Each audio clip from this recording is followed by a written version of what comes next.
Efficient water management is critical on Ben Martin's North Queensland property, and the reasons are multiple.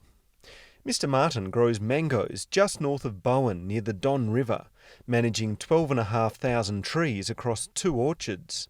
He wants to use water as efficiently as possible for both environmental and financial reasons. So efficient water management is important to us, one for the environmental factor, because we are so close to the Don River, and 2 for profitability. We want to utilise what water we do have very efficiently, and it also helps us to grow a better mango for our export markets that we try and serve, as well as our domestic markets. Traditionally, the Martins would walk through their orchard a couple of times a week to look at soil moisture within the top 10 to 20 centimetres of the profile, and then would irrigate on what they believed the trees needed. So we weren't looking all the way down, 1.2 metres deep, and we weren't looking at soil temperature as well, which is another important aspect when you talk about trees and the stressing points and stressing periods throughout the cropping season. However, thanks to the Australian Government's Reef Programme for Horticulture, delivered by Growcom, the Martins have been able to install an automated soil moisture and irrigation system. This allows them, through a series of probes across their property, to monitor both soil moisture and temperature. The system monitors soil moisture and soil temperature every 20 centimetres, and we've put set points in the program so that when the soil moisture or soil temperature gets down to the lower point, it'll actually open the valve, start to irrigate that block, and when it gets up to the upper point, it'll turn the pump off, shut the valve, and we've got a full record of how much water's gone into that block over what period of time.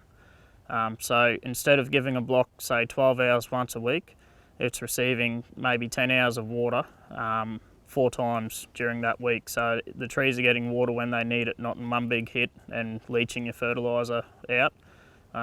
It's just a better soil moisture for the trees and better environment for them to grow. While the system is still in its early days, Ben Martin says he can already see the difference in his operation, both in water savings of anywhere up to 25%, through to a potential lift in orchard productivity. I believe the health of the trees have come forward a lot. Production's hard to tell so far because it's only year 1, but we have seen a slight increase in production, but I do believe it's going to have a very good influence on our production, as well as fruit quality, which is important to us for our export and domestic markets that we serve. Perhaps the most telling sign of the success of the program on the Martins' property is Ben's plans to roll the system out across other blocks.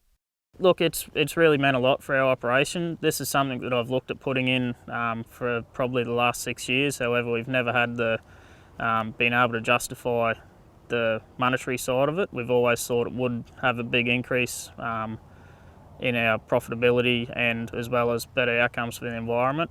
But with the assistance that the water quality grants have given us, it's paid off well, and we're actually looking to implement it in other blocks as well now.